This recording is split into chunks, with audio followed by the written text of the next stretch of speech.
مشاهدينا اهلا بحضراتكم والجزء الثاني من مسلسل منتهى العشق، المسلسل بطولة النجم المتألق مصطفى قمر والنجمة المتألقة ديانا كرزون وعدد كبير جدا من النجوم، تأليف السيناريست محمد الغيطي واخراج المخرج الكبير محمد النجار. تعالوا مع بعض نكمل الجزء الثاني من مسلسل منتهى العشق في بلاتو.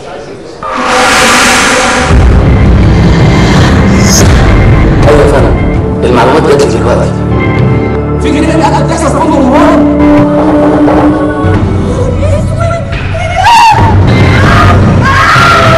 نحن مع الزواج.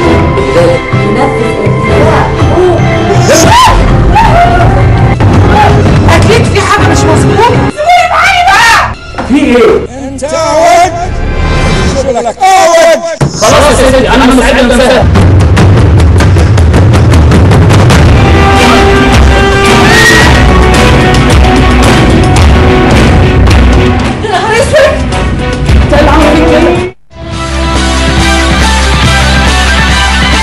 الحقيقة النهاردة يعني ضيفنا ضيف قريب جدا لقلبنا، هو نجم متألق حضراتكم بتحبوه واحنا بنحبه جدا، هو النجم العربي المصري المتألق الكبير مصطفى قمر. اهلا بيك معانا على المصرية وبلاتو وانت منورنا دايما. ربنا يخليك يا محمد، ميرسي جدا جدا على التقديمة الجميلة دي.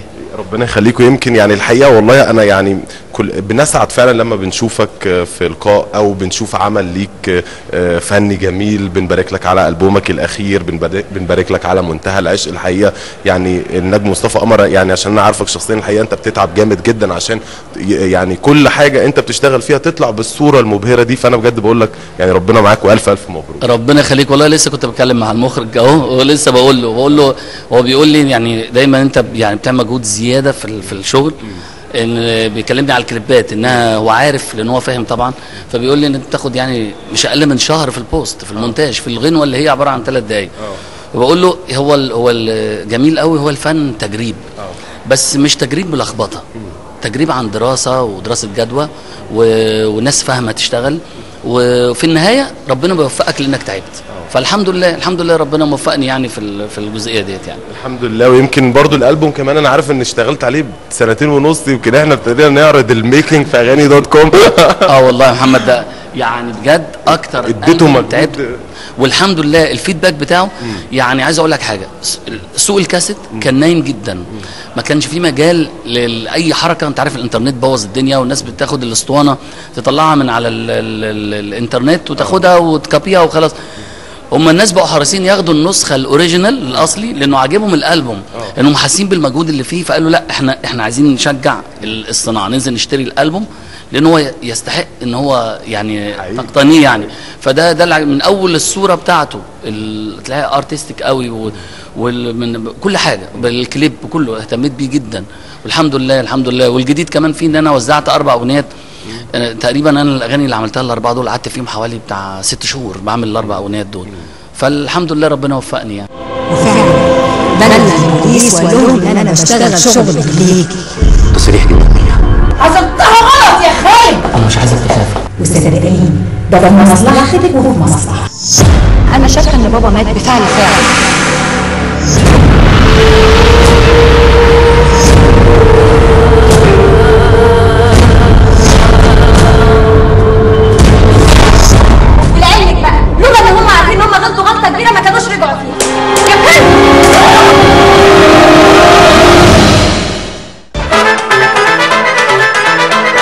اهلا بحضراتكم ويوم جديد وبرنامجكم بلاتو، وزي ما عودناكم حلقات في بلاتو بتكون مختلفه.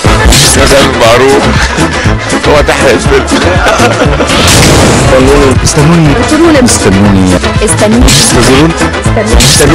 استنوني في بلاتو على قناه مصريه فضائيه. استنوني على المصريه، برنامج بلاتو على قناه المصريه. انتظروني على الفضائيه بلاتو. استنوني في بلاتو على المصريه واحنا كلنا بنحبك.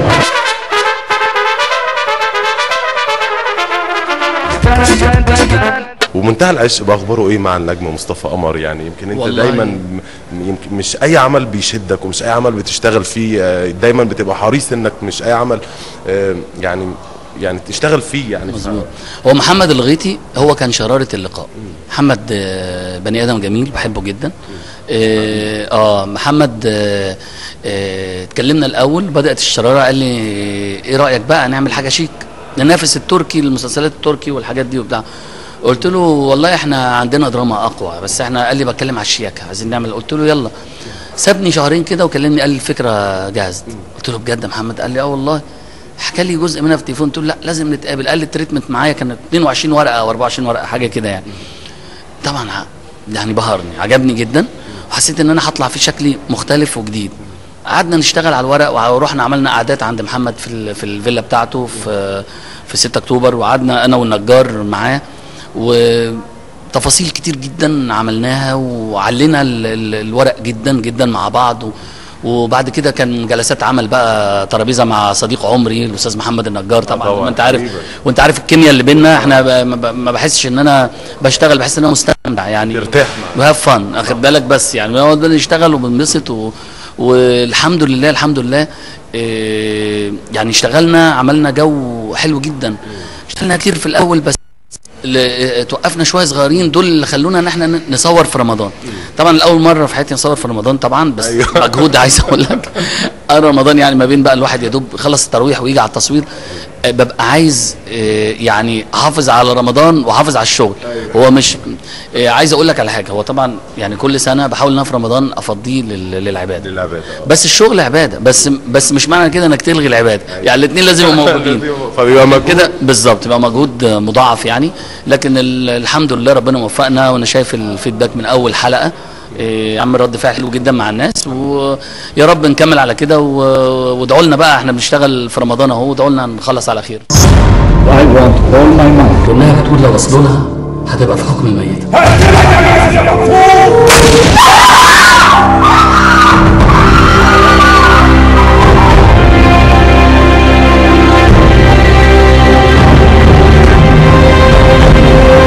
يعني انا طبخت الطبخه وانتوا اللي قشيتوا كل حاجه.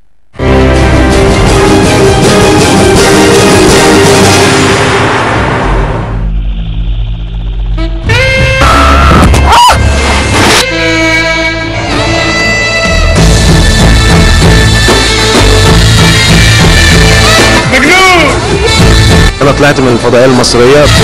ما تصدقوش الكلام ده. نورتنا. عفوا يا حبيبي. يا رب العمل يعجبكم، يا رب نفضل كده يعني.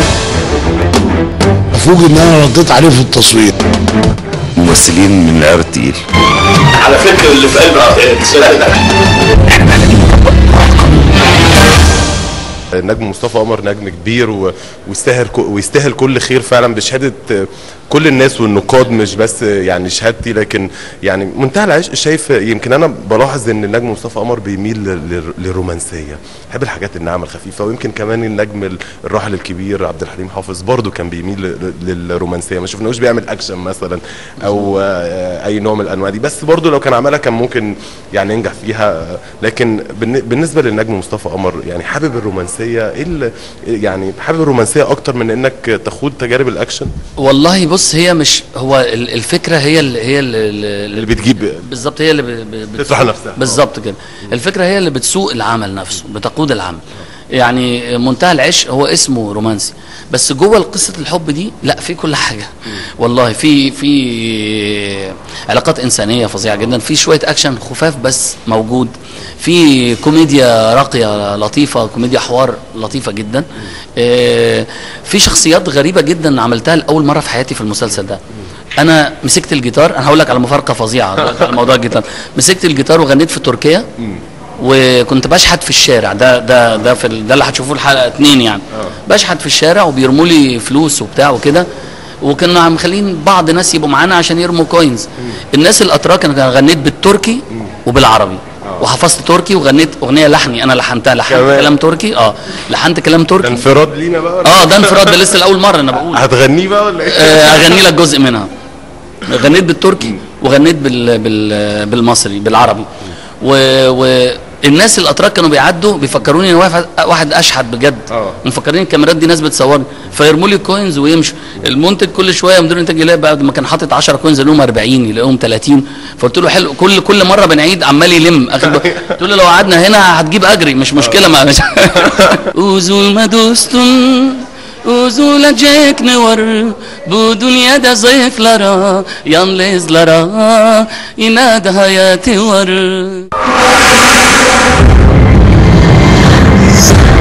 ايوه فعلا المعلومات جت لي دلوقتي. في جنينة قاعدة بتحصل في أم الأمور.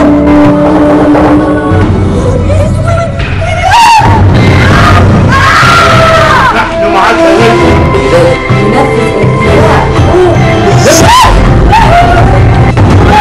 أكيد في حاجة مش مظبوطة. سيبوني معايا بقى. في إيه؟ أنت أعوج. شغلك أعوج. خلاص يا سيدي انا مستعد للمساء.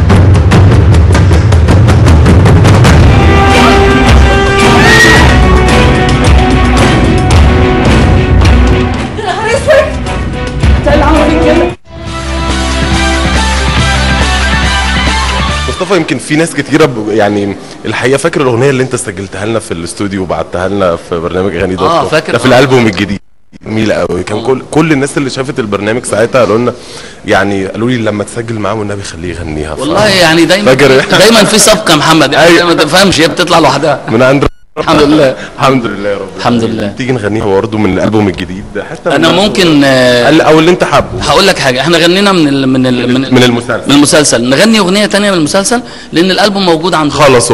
تعالى في غنوه دراما بحبها جدا موجوده في المسلسل، بحبها قوي، اسمها باين.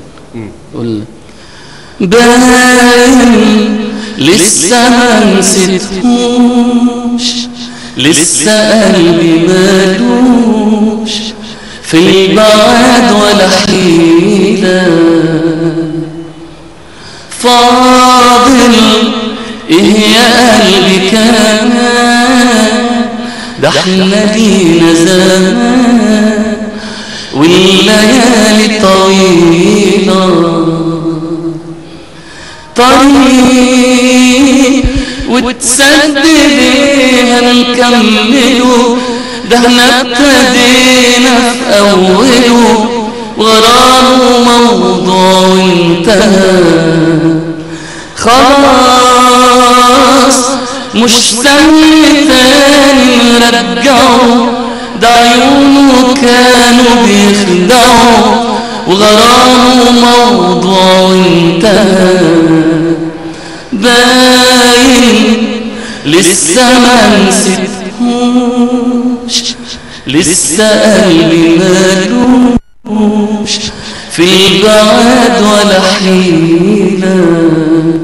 وفعلا بلغ البوليس وقالوا ان انا بشتغل شغل بالليل. تصريح دي مبنية. حسبتها غلط يا خايب. انا مش عايزك تخاف. وصدقني ده في مصلحتك وفي مصلحتي. انا شاكه ان بابا مات بفعل فاعل.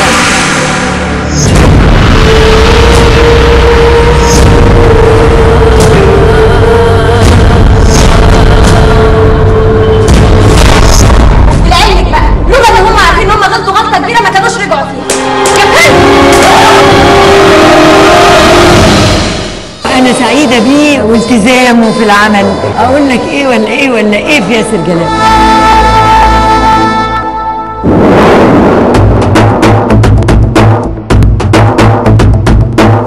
إخوات في المسلسل زي الحقيقة، يعني محدش يقدر يهزمني، ما بحسش إن أنا تعبت ما دام بعمل حاجة أنا مبسوطة بيها وحاسة إنها إن شاء الله تعجبكم.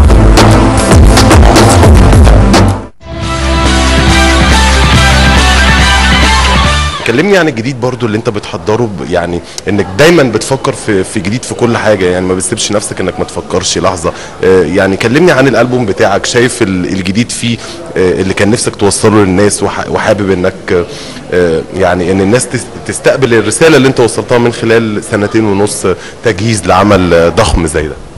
بص، المفروض ان اي فنان يغير الجانرا بتاعته من فتره للتانيه. ده ما بيحصلش لكل الفنانين. بتلاقيه خلاص حقق نجاح في حاجة بيفضل مكمل عليها، يعني بيحط نفسه في قالب وهو مش حاسس، هو لقى نجاح ده فخلاص قال لك لا انا اعمل ده عشان الناس حابه مني ده، بس هو مش اخد باله لان هو بعد فتره الناس هتزهق من الشكل ده. هي انا ما بستناش بقى للحكايه دي، انا بحاول اغير الجانرا بتاعتي على طول دايما، بس بحافظ على ان انا في النهايه ليا بدله مقاسي لازم البسها، ما ينفعش البسها تبقى واسعه او ضيقه في النهايه. يعني مثلا انا بقدم الناس عارفين ان انا بحب جدا البوب ميوزك، ومصطفى ملك البوب بيموت، هو اغانيه كلها بوب. اوكي، بعمل من خلال البوب الاغنيه السلو، وبعمل من خلال البوب الاغنيه مثلا الفاست ميوزك، ما هو البوب كله معظمه فاست ورقص، بس بعمل اغنيه دراما، بعمل اغنيه مثلا بغير فيها الستايل، بعملها مثلا R&B، بعمل مثلا ريجي، اغنيه ريجي ستايل، بعمل بغير يعني يمكن انا من اكتر الناس اللي ما دخلوش في الموضه الجديده بتاعت الهاوس ميوزك. تلاقيني حطيت غنوه بس في الالبوم الاخراني هاوس، بس بشكل شويه هاوس على ديسكو شويه، شكلها مختلف يعني. اللي حصل في الالبوم الاخراني ان انا عملت ستايلات كتير مختلفه بجانب الاغاني البوب العربي بتاعتي، الاغاني الواحده ونص الايقاعيه، حتى بغير فيها بخلي شكلها مختلف. الاغاني اللي بقول لك الدراما اللي كانت بتعجب الناس زي سكه العاشقين، وزي عملت اغنيه في الالبوم ده اسمها اللعبه، بس هي كلامها على حزين شويه، مش مفرح يعني ما ينفعش حتى تغنى في افراح وكده، هي بتاعت ممكن تغنى في حفله الناس تسمعها في اوتيل في نايت كلاب تلاقيها بتتغنى، انما بحاول ان انا من ان لاخر بغير. كل واحد واحده منكم هيرجع شغله زي ما كان بالظبط، بس هنوزع عليكم شويه شيفتات مسائيه. يعني انت مثلا يا لاندي الصبح في الروم سيرفيس، وبالليل في البار. مبروك يا غالي، مبروك. مبروك على ايه بس؟ لا ما بحبش البار. البار دي تبس كويسه. لا تبس لا، خمره لا، خمره لا يا غالي، انا شغال في السياحه مش في النكع يا مستر. ابص يدك اللي متعود عليها البار دي جاب ايه وبرضك ابص يدك. والله يا غاندي لو مش عاجبك تقدر تقدم استقالتك. ماليش دعوه، مش بشوف موقعك كده. ماليش دعوه، بشوف موقعك كده. لو مش عاجبك قدم استقالتك يا حبيبي. لو عايز تعتذر يبقى تستقيل بقى. لو عايز تعتذر يبقى تستقيل. اخبار الافلام ايه بقى؟ مش مفيش فيلم كده جامد نشوف النجم مصطفى عمر فيه بقى بيستعد له ان شاء الله الفتره الجايه؟ بص انا مش هقول ان انا يعني انا مش هقول لان في مفاجاه، بس انا مش هقول. هي الحمد لله بنطمن جمهورك بس. لا الحمد لله انا مضيت عقد الفيلم، بس انا مش هقول اي حاجه عنه دلوقتي. يعني الحلقه الجايه ان شاء الله، الحلقه الجايه هقول لك تفاصيله ان شاء الله.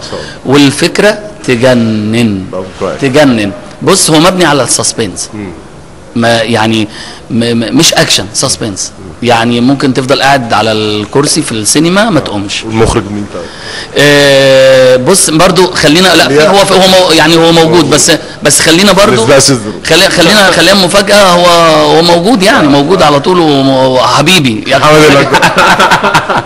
اخد بالك ربنا يسهل قدام شويه. بس مش حابب اتكلم بدري يعني، اخد بالك. إليك يا بريس قولي لي حكاية كنش دي نهايتي وآخر قصتي. السلام عليكم.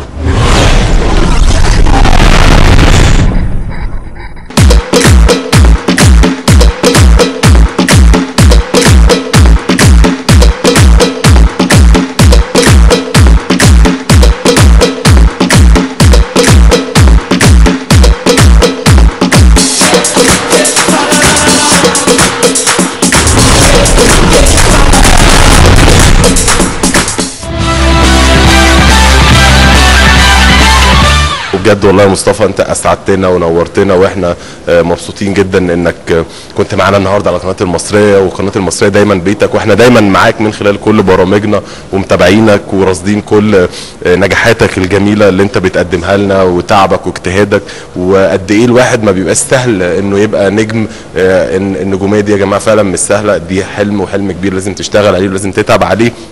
مش في يوم وليله ممكن تلاقي نفسك نجم، مش في يوم وليله ممكن كل حاجه تنجح فيها، لكن لازم تفضل مستمر وصابر، وان شاء الله باذن الله دايما ربنا بيوفق كل انسان بيجتهد وبيديله على اي نيه. ربنا يخليك يا رب. الحمد لله طبعا يعني الواحد بيحاول يجتهد على قد ما يقدر، وربنا هو الموفق في النهايه يعني. وانا بشكرك على اللقاء الجميل ده، وبقول لكم اتفرجوا على منتهى العشق في شهر رمضان دوت، لان في حاجات كتير قوي في المسلسل تستحق انكم تشوفوها يعني. كلها بتقول لو وصلوا لها هتبقى في حكم الميت.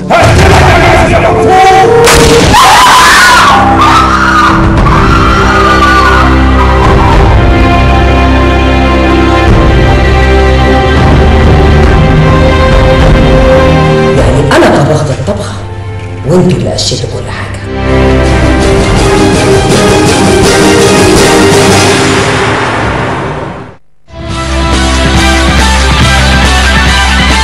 لمشاهدي برنامج بلاتو المصرية بقول لكم بحبكم جدا، رمضان كريم، كل سنة وانتم طيبين.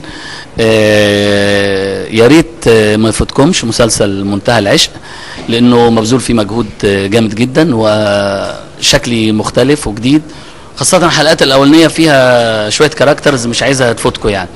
وفي النهاية هغني لكم غنوة لطيفة بحبها في الألبوم الأخراني تقول: مفيش داعي لأي كلام وسيبني أبص في عينيك بس، في أوقات الكلام يتقال وأوقات الكلام يتحس، وأنا حاسس بكل ما فيك وبين كل حاجة عليك، أنا شايف كلام في عينيك لا يمكن يتفهم بالعكس.